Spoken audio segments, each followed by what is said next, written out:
This book introduces us to a fascinating universe where angels coexist with us in our daily lives, a vibrant world filled with celestial beings. Imagine if God showed you what he revealed to Jacob in that emblematic vision. A ladder set up on the earth with its top reaching to the heavens, and divine angels ascending and descending on it incessantly. Faced with such a vision, any doubt about the existence of these beings would instantly dissipate. Angels, creatures imbued with mystery and grandeur, were conceived by God with the sublime purpose of serving and glorifying him. The origin of angels is shrouded in deep secrets, as they existed in the universe even before iconic events described in the Bible, such as the creation of the world itself. Endowed with immense authority and power, bestowed directly by the Creator, angels have existed long before human beings. The precise moment of their creation remains a mystery, largely due to the ethereal nature of God, who transcends the barriers of time and space, parameters that shape our mortal existence. God is not limited by dimensions or physical needs. He is eternal, existing infinitely beyond the reach of time and space. We human beings are confined to this physical plane, dependent on the air we breathe and the ground we tread. We are bound by the laws of time and space to merely exist. But God operates in a sphere far beyond our limited understanding. Therefore, it is natural that there are difficulties in fully comprehending such a supreme and eternal being, as is the case when trying to discern the exact moment of the angel's creation. This is a challenge that invites us to explore the mysteries of the divine, a topic that certainly fascinates and sparks curiosity in everyone. As explained in Peter's epistle, "For God a day is like 1,000 years, and 1,000 years like a day," which allows us to glimpse the timeless nature of his existence. This notion invites us to imagine that the angels, celestial creatures of great magnitude, may have been created in a temporal dimension entirely distinct from our usual understanding.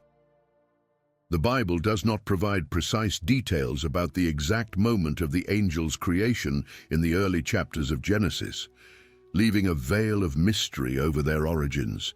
However, clues about the presence of angels during the early cosmos are found in Job 38, 4-7, where a choir of angels joyfully celebrating the foundation of the earth by God is described. This passage not only indicates that the angels witnessed the creation of the world, but also actively participated in this moment, exulting in the Creator's deeds.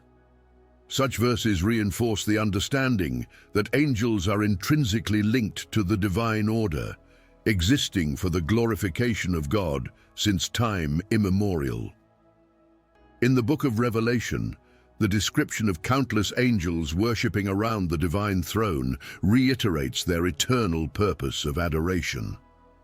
Angels not only serve as messengers or guardians, they are essential participants in celestial liturgy, continuously praising God, which suggests that their creation precedes many fundamental biblical events, including humanity itself and the formation of the Garden of Eden.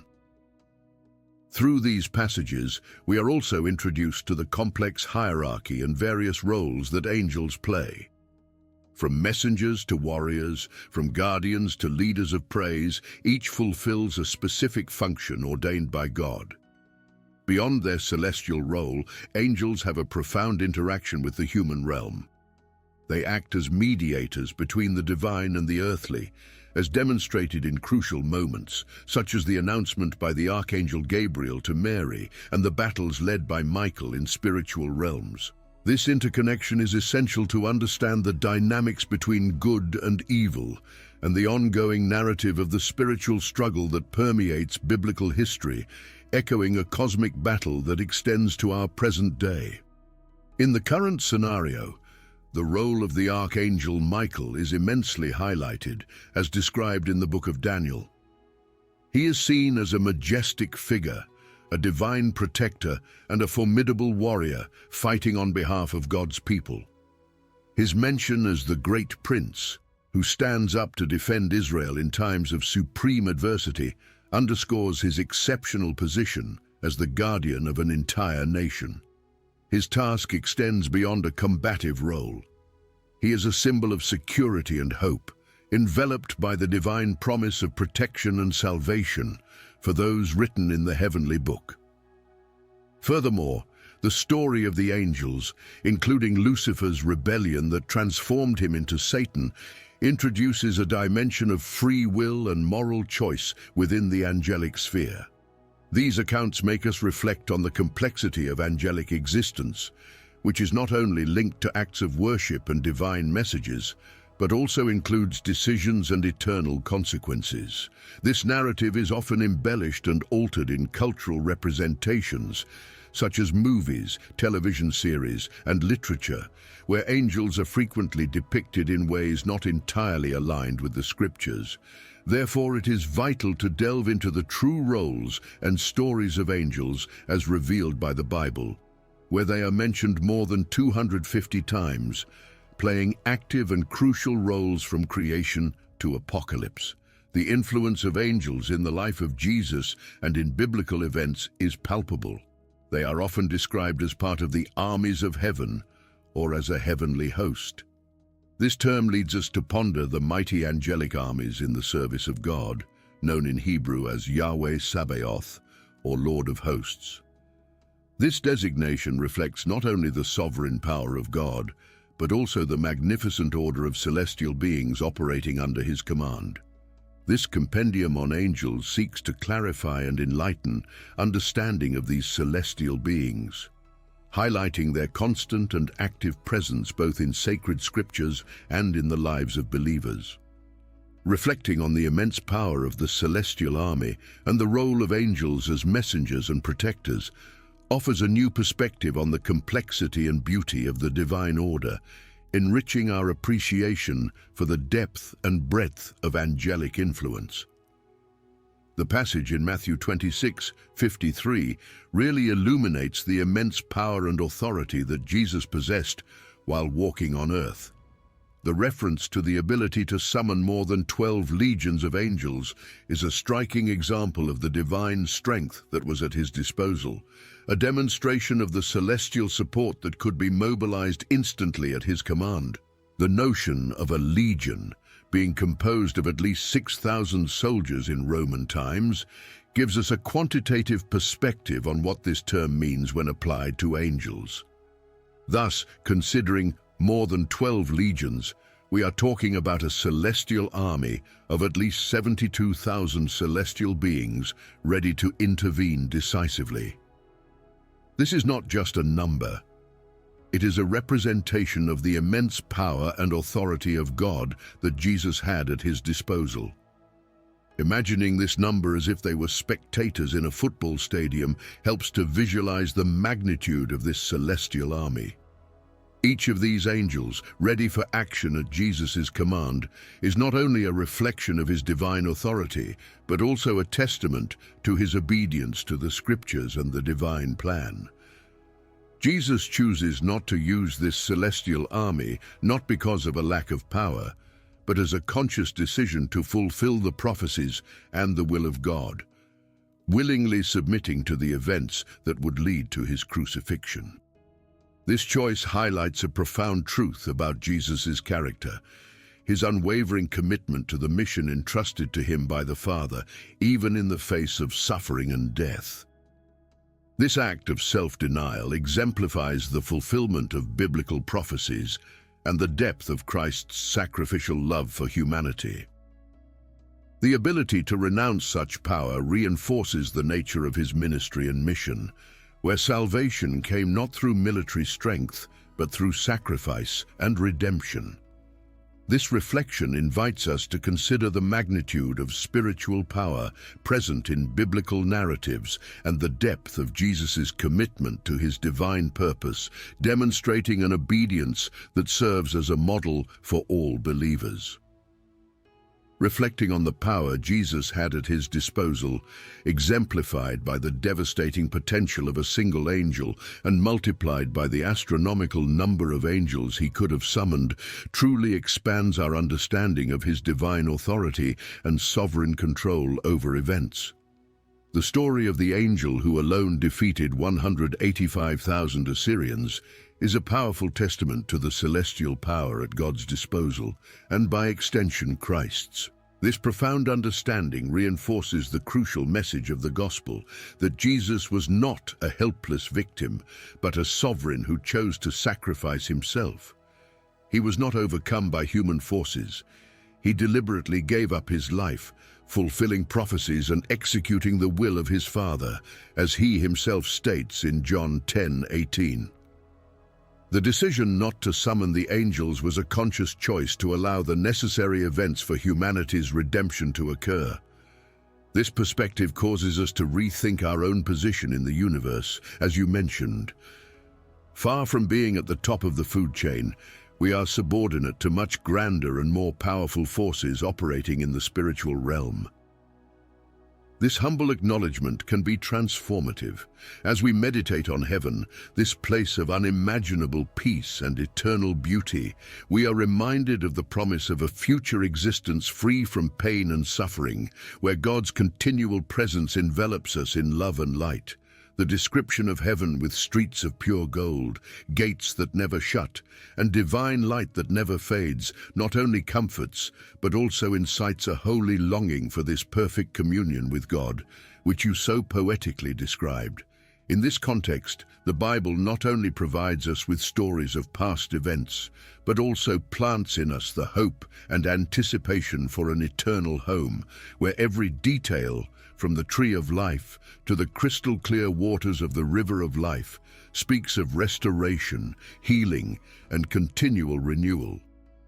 Thinking about heaven compels us to live in a way that reflects the light of this divine love, striving to establish in our hearts and actions a reflection of this heavenly reality, anchoring our daily life in the vibrant and living hope of what is to come. This vision of heaven as a place of complete liberation from the bonds of sin and suffering, and where we will reunite with loved ones in eternal joy, is deeply inspiring. Jesus' promise of the many mansions in his Father's house is an assurance that there is a place prepared for each of us, reinforcing the reality and tangibility of heaven, not as mere consolation, but as the promised final destination. As we reflect on our earthly existence in relation to this heavenly promise, it is imperative that we live as true citizens of the kingdom of heaven. This means that our hope in heaven should be a light guiding our daily actions, shaping how we treat each other with love and grace. This isn't just a distant ideal, but a daily practice that transforms and enriches our lives and those around us. The Apostle Paul's reminder in 2 Corinthians 4:18 calls us to look beyond what is visible and temporary, focusing on the eternal. This guidance is vital, as it reminds us not to disconnect from the realities of the world, but to engage with it in a way that reflects our eternal inheritance. This interaction isn't passive, but is energized by the awareness that each act of kindness or word of encouragement can have an eternal impact. As we imagine heaven, a place of endless peace and joy, we are motivated to live in a way that anticipates this reality. By doing so, we not only await our future heavenly dwelling, but also bring elements of heaven to earth. This way of living serves as an invitation for others to aspire to the heavenly, realizing that life can be richer and more meaningful when lived in the light of eternity. Each of our actions here echoes beyond time, and by living in a way that reflects God's love and glory, we offer the world a glimpse of what awaits us. Thus, as we await the final fulfillment of this promise, we continue our earthly journey with our eyes fixed on heaven, inspiring and transforming the world around us through the hope we carry. This deep connection we feel with heaven reflects an intimate bond with the heart of God, He has instilled in us a longing for eternity, a divine spark that continually draws us to his presence. This desire is not just for a place, but for God himself, for the experience of being in his unaltered and total presence. As Paul describes in 1 Corinthians 13:12, we look forward to the day when we will see God face to face, clearly, not merely through reflections or shadows, but in full light and truth. This anticipation for the heavenly realm, however, does not isolate us from the world we currently live in. On the contrary, Jesus taught us to bring elements of this kingdom to earth. The prayer he gave us, "Thy kingdom come, thy will be done, on earth as it is in heaven," serves as a continual reminder and a call to action. We are encouraged to act as ambassadors of God's kingdom here and now, transforming the environment around us through the love, justice, and peace that emanate from God's heart. This transformative mission is not a distraction from our heavenly hope. It is its practical expression. Living as representatives of the heavenly kingdom on earth means embodying the qualities of heaven in our daily interactions. By doing so, we not only passively await our future heavenly dwelling, but actively prepare the way for it, sowing eternal values in temporal soil. We then live with joy that transcends circumstances, with peace that defies chaos, and with love that overcomes hatred. These are the true indicators that we are aligned with divine promises, showing that our hope in heaven is both a future reality and a present commitment. Thus, our daily lives become a vibrant reflection of the eternal home that awaits us, a tangible demonstration that heaven is not only a destination, but also a continuous journey of renewal and redemption. The reality that life is not fair is a harsh and often painful truth that we all have to deal with. The disparities in opportunities and circumstances, the randomness of the place or family into which we are born, indeed shape our trajectory in ways that are often beyond our control. This lack of fairness can be overwhelming and deeply frustrating. As a pastor, you witness an extraordinary range of human experiences, from profound sorrows to immense joys. Seeing life pull the rug from under people, as you described, highlights the brutality and unpredictability of the world we live in. The story of the man who spent 44 years in prison for a crime he did not commit is a stark example of how enduring injustice can be, leaving indelible scars. What you shared about the struggles and losses people face, such as a parent losing a child, resonates deeply with the reality that we live in an imperfect and broken world. In such situations, words may seem insufficient, and the pain can seem insurmountable. However, amidst this undeniable reality of injustice and pain, there is also room for grace, compassion, and action. As spiritual leaders and as a community, our role can be twofold: recognizing injustice and working to alleviate it where we can, while also offering support, comfort, and understanding to those who suffer. Faith often challenges us to find meaning and purpose even in the most difficult situations. It asks us to sustain hope and believe in the possibility of renewal and redemption, even when circumstances seem hopeless. This can be a crucial aspect of our ministry and mission, helping to bear each other's burdens, promoting justice whenever possible, and bringing light to dark places. Therefore, while we may agree that life is not fair, perhaps our response to this injustice can reveal the depth of our compassion and the strength of our community. How we choose to act in the face of injustice, how we choose to love and support each other in the darkest hours, can be one of the most powerful expressions of our faith and humanity. The perspective of heaven you share is undoubtedly a source of comfort and hope, especially in the face of the injustices and hardships we encounter in this world.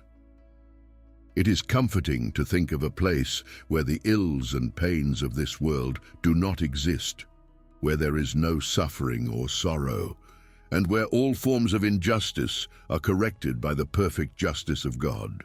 The idea that this unjust and tragedy-filled world is temporary, and that one day as believers we will be in a place of eternal peace where God Himself will wipe every tear from our eyes, is a powerful and foundational message in the Christian faith. Reflecting on heaven not just as a distant promise, but as an imminent reality, can transform how we live our lives here on earth.